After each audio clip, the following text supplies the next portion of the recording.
Most tutorials show one scraping method and call it done. But that's actually why the websites you scrape with n8n keep failing on half of the sites you test. The truth is, different websites need different tools. In this video, I'll show you the exact 3-method framework I use to scrape thousands of websites for clients at Fiction.ai and teach over 200 members inside the Builders Lab community. By the end, you know exactly which tool to use to scrape any website, whether static, dynamic, or complex, and never waste time using the wrong method again. If this helps, hit the like button and let's get into it. Before you even get started with scraping, you need to know these two fundamentals.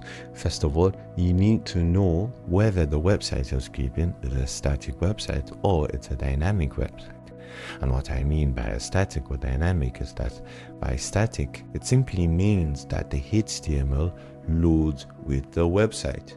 But a dynamic means that the HTML loads after the website loads, and it uses JavaScript to load the HTML content. And the way you scrape these two types of websites is completely different. Let me quickly show you an example of a static website and a dynamic website, because you find most static websites in local business websites, simple blogs, and stuff like that. However, for dynamic, you mostly find it in modern websites like, popular fintech websites or modern e-commerce websites. So I have here a local business website, which is a med spa in Nottingham. You can see this is a static website, and I'll show you how you can tell if a website is static or dynamic.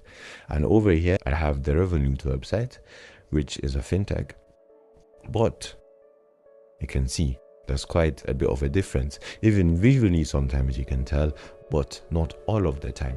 A quick test to see if a website is dynamic or static is by simply just clicking on here, click on inspect, and open the body.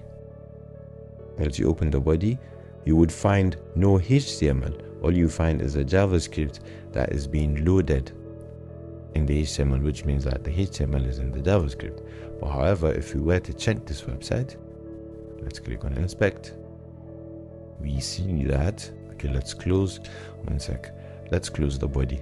So let's open the body here, and you can see that you can see the section headers, the div here and stuff like that, which simply means that this website is a static website and this one is a dynamic one. But that is not just the only way you can tell if a website is static or dynamic. You can use n8n to verify if a website is static or dynamic, and the easy way to do this is simply by going into n8n. Let's get a HTTP request, because the normal way you would scrape a static website is by simply just making a GET request, which is basically fetching all of the information on the website. So let's get the URL of this website here, let's paste it, let's just execute the step, and if you can see here, perfect, we have the HTML of the website. However, if we were to scrape this website,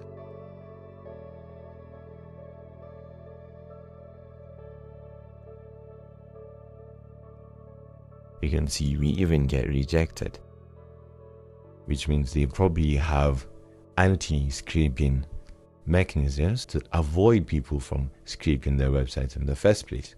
And all we can see here is not even a HTML. So that is basically how you can tell if a website is static or dynamic. And in some cases, if a website is dynamic, you do get approved if they do not have any anti-scraping mechanism, but you do not get the HTML like you would get when we scrape this website, for example.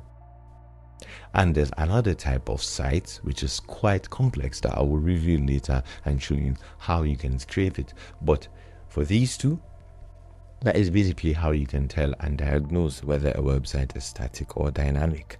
And the whole point of this is that it saves you a lot of time so that you're not using the wrong method. Let's say you use this HTTP request method to scrape a dynamic website, and then you just end up spending your whole day troubleshooting on something that it's not even going to work in the first place. So now you might ask, Ahmed, what's the best method to scrape static websites? So Let me show you that. So the best way to scrape static websites is using this HTTP request node. It's easy and straight to the point. So all you have to do, as I've shown you, just copy the website link, use the get request, and execute your step. And once you do that, you are going to get the HTML in this data field. And let's say, okay, Ahmed, I want this in a structured way, or I want to extract the key details. Let me show you that. So n8n has this HTML to Markdown node, which basically takes the HTML of the website that we just created and turns it into Markdown. You might ask, why are we turning it into Markdown? I'll reveal that in a bit. So let's use this node, which you can easily find by just searching for Markdown and selecting an operation, whether you want to turn a Markdown into HTML or vice versa. But in this case, we are just gonna convert it. One sec. I have two things here. Okay, so we just want to convert it from HTML over to Markdown. So let's run it. Okay, we have an issue. Sorry, my bad. Okay, so you have to execute it again. Let's get this and execute it, and we can see, voila, we have converted the website from HTML, which is not beginner friendly, to Markdown, which we can see here. And also, we're making it AI friendly, because most AI models are trained using Markdowns, not HTML. So if you want to provide it to an AI model, let's say you want to extract summaries and stuff like that, we first have to turn it into Markdown, then we provide it to the AI model. We can also give the AI HTML directly, but for the best accuracy, always give it Markdown. So now we are gonna basically extract the key details. You can use a code snippet, a JavaScript code snippet, by just searching code in n8n and just using JavaScript if you know how to code.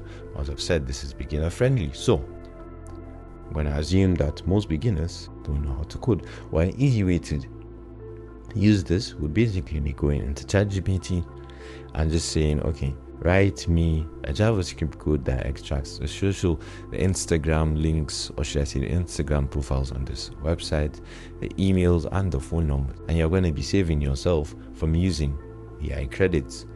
And I believe it's going to be much faster than using this, but that is for the intermediates and the experts.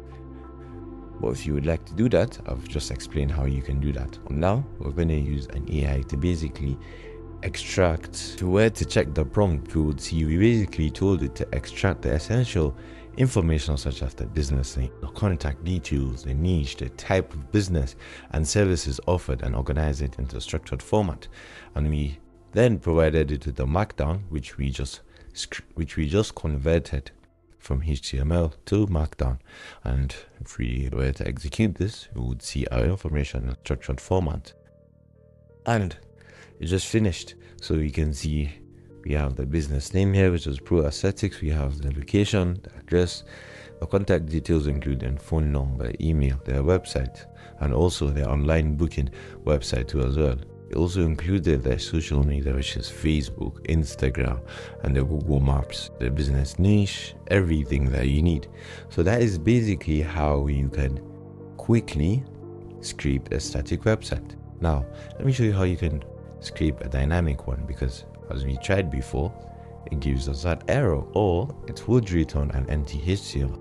In order for you to scrape a dynamic website, what you need is a software called Firecrawl. Open here, and what it basically is that it's a scraping software that turns your website into LLM ready data.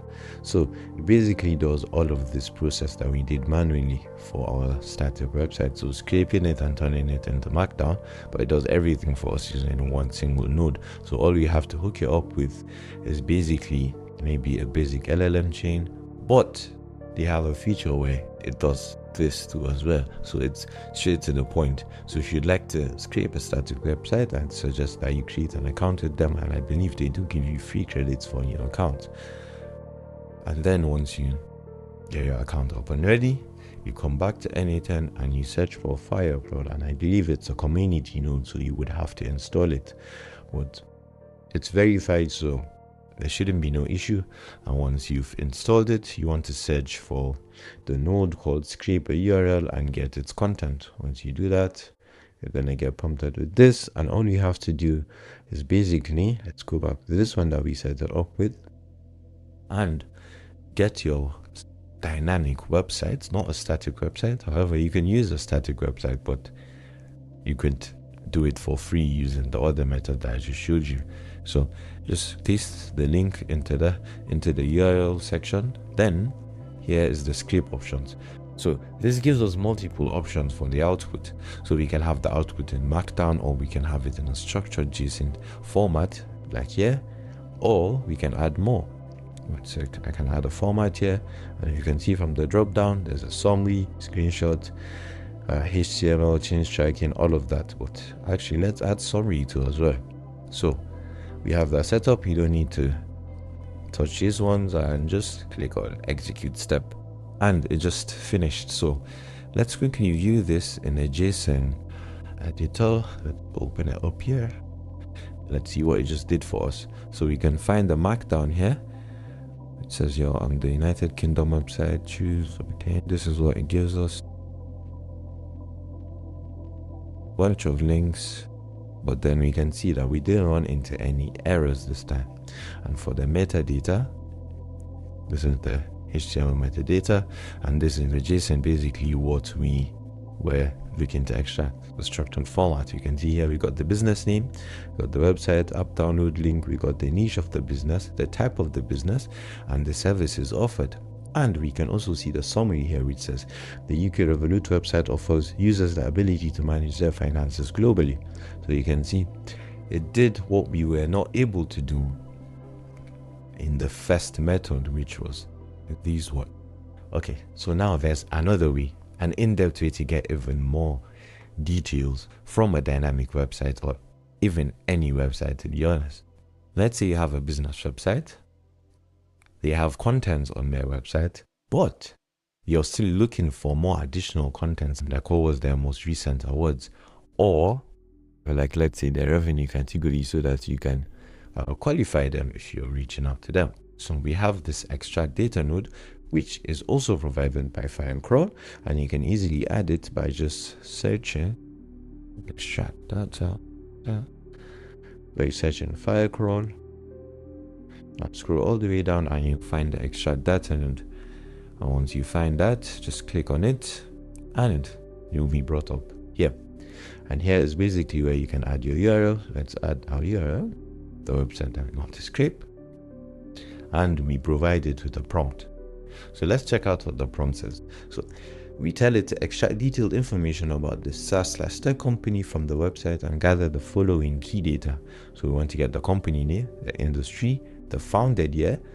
You see this information, we do not get it from the website. Though some websites do add their founded year in their website, but most of the times they do not. So we add the founded year, whether the business is active, the headquarters of the business, the offerings of the business, the social presence of the business, whether the company has active profiles on Facebook, Instagram, and LinkedIn. And we also get their recent awards, like any notable awards or recognitions achieved in the recent years. On top of that, we get average rating from sources like Google Reviews, G2, and Capterra. So you can see these informations cannot be found on the website, so which means we would have to search up this data.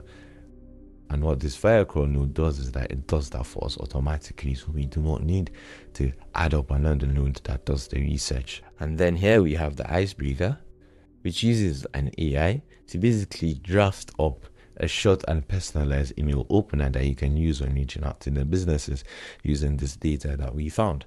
So as I've told you, this is really good, and we provided with our output, which we wanted to be in a structured JSON format because it makes everything easy for us. And you can easily generate this schema by just going to ChatGPT and just telling it, okay, make me a JSON schema, and here are the data points that I want the output to have. And you can easily create one using ChatGPT or Gemini. And as I've said, you have to enable web search so that we can get this other data points and Just click on execute node and we have an issue. Let's look at the error details. So it says that the JSON schema is invalid. Okay, so let's troubleshoot it live. So I believe the JSON schema that I asked ChatGPT to make for me is bad. So let's fix it up.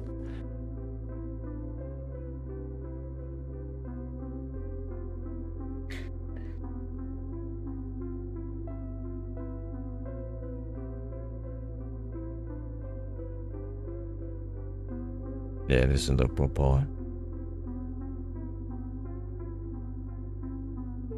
This just keeps proving my point that when it comes to coding task, and everybody knows this, to be honest, but always better than ChatGPT. And let's see, so let's click on execute, third time lucky, and it worked. And what we get is that we get an ID, and we're gonna track this ID run. So we're gonna track this task that we created because it takes some time, obviously. So let's use this node and let's get this ID here. Execute step, and it still says it's processing. So we'll have to give it some time. So once it's done, I'll get back to you. So perfect, it just finished. And let's open this JSON. So it takes quite some time, to be honest, compared to the other scripting, because what this does is that it searches and it also uses an AI to create the email opener. So it takes quite some time. And you can see here we got the industry is active, you got all of the offerings. Wow, it's actually insane. We got the company name, we got the founded year, we got the headquarters, we got the recent awards. This is so good.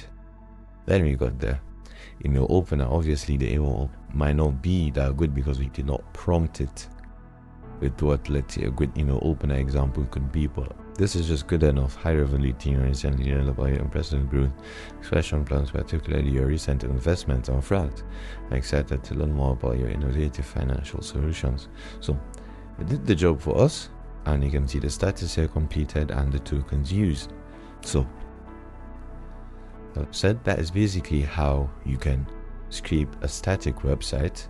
First of all, you do this method, then this one is to scrape the website and get additional information or do additional tasks on top of scraping the website, all using one node, and we are able to achieve that using Firecrawl. Next up, it's not for static websites, it's not for dynamic websites. I told you this is a complex one. I don't know if you've tried to scrape Instagram or LinkedIn or any social media profile. They don't easily allow it using, let's say, this method using the HTTP, because they have, I'm certain, it's not even I'm certain, it's for certain that they have an anti-scraping mechanism in place, especially LinkedIn. And I'm going to show you how you can scrape LinkedIn, because I'm going to scrape my LinkedIn profile over here, which you can see here, and I'm going to scrape all of these details, because if I tried the normal HTTP method, let's even give it a try. What's here? See, we get an error, and let's try this one too as well.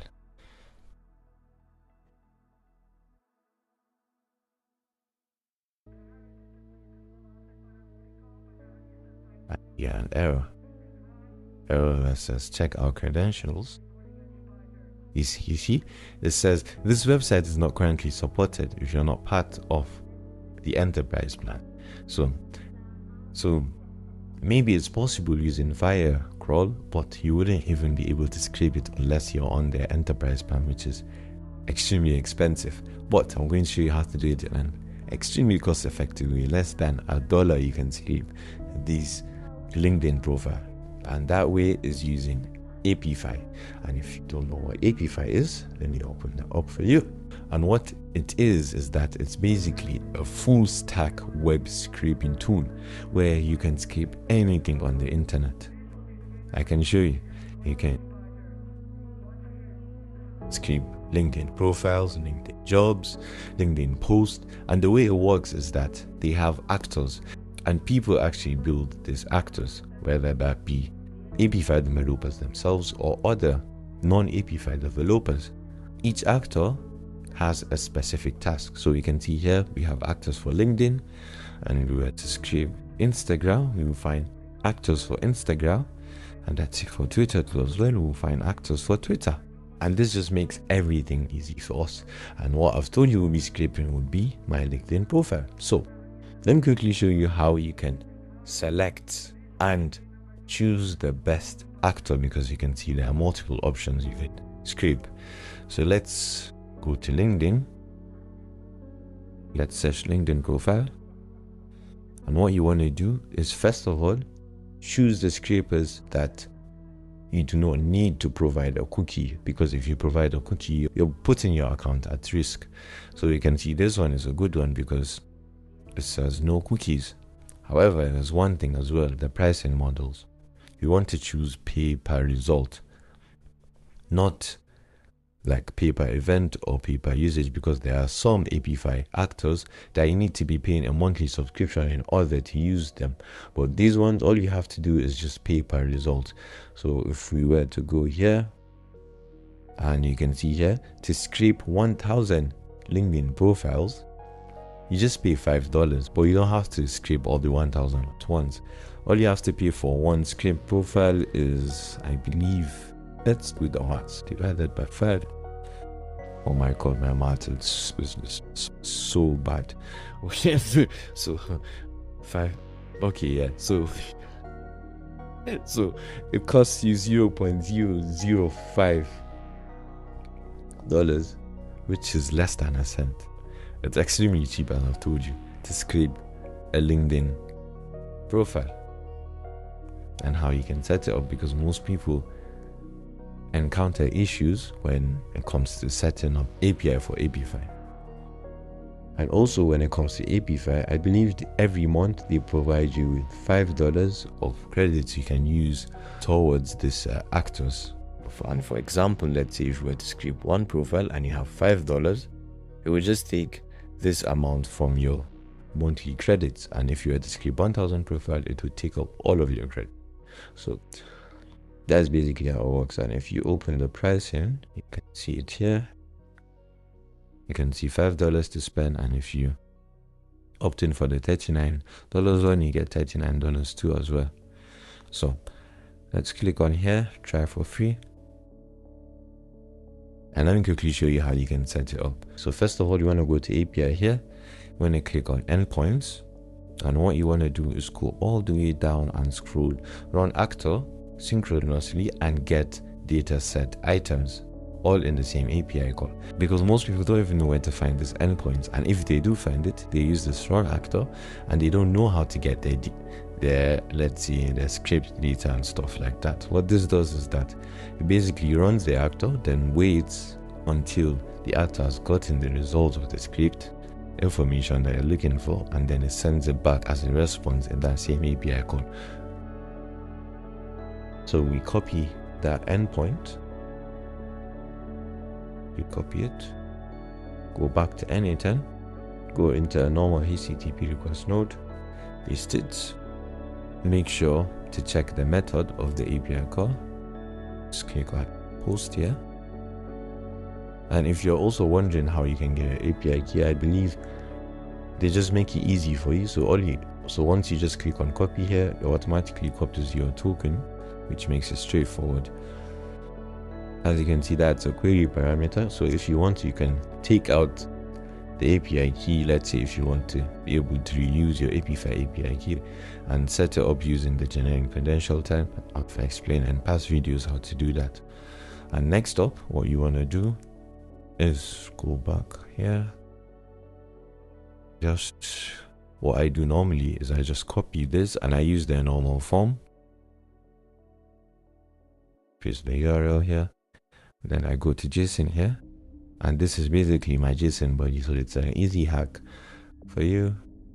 And you come into send body here, you come to raw, sorry, not raw, JSON here, and then you paste this here. And I believe you also have to send headers when it comes to API. Ask Claude. So what headers do I need to provide? And here's a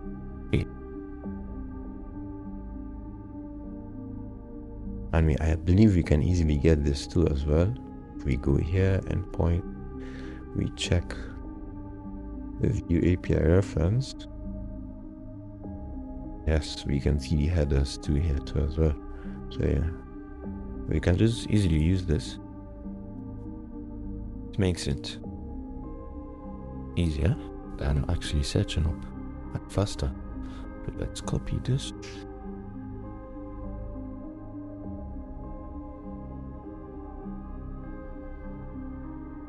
Copy this.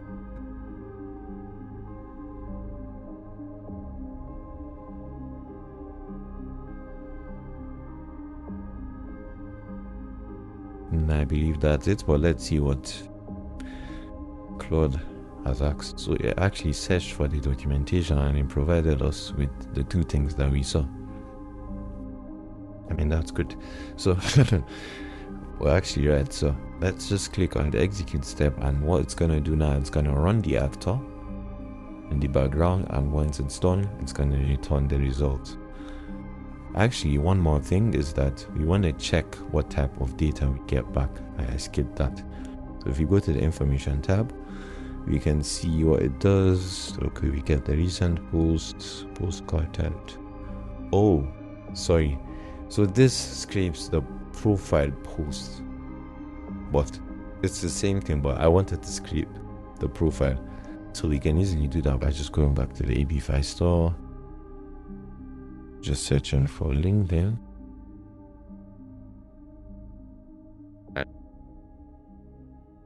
Use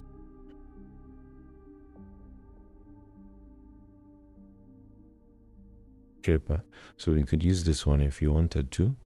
Well, I've already set that one up, and we won't, and this one has the monthly usage, so doesn't go with my own set requirements for what I choose when using an AP5 scraper. But you can find one here. It's up better than that. There's this one. Can even get the email. Actually, you know what? Let me set this one up ASAP. Copy that, go back to n8n, and I believe the body is exactly the same since it's from the same person. What the hell is the tab?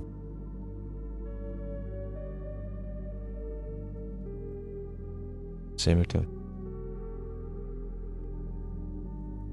Tape.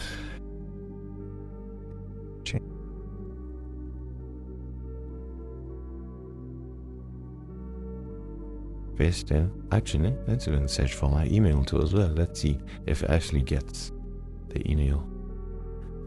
Paste it back here. That's it. So let's click on execute and wait. Whoa. So it's just finished, and I told you this works extremely well. Yeah. Let me copy this.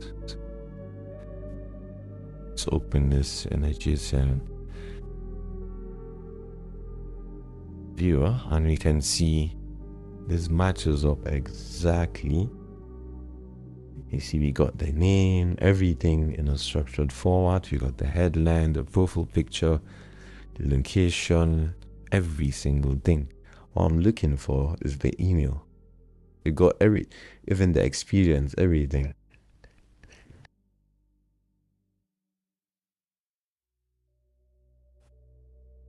Just searching all.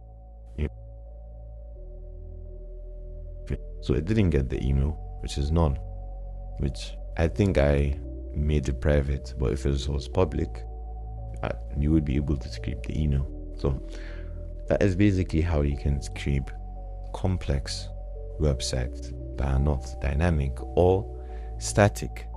So now we know how to scrape a static website, a dynamic one, and a complex one, but there are some beginning mistakes, and the first one being always relying on HTTP. You think HTTP, since it just scraped their static website, it's gonna scrape their dynamic and also their complex website, but that is not possible.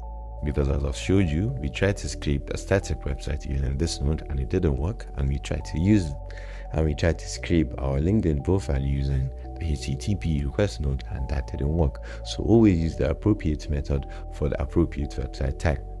That's going to save you a lot of troubleshooting time and headache. Now for the second one, getting IP blocked. If you are going to scrape, let's say, a lot of websites or bulk of websites, let's say if it's a static one, I would recommend using this one, because Firecrawl uses their own IP and proxies to basically avoid you from being IP banned. So if you're going to scrape multiple bulk websites, always use specific tools like Firecrawl or API, not a HTTP request node.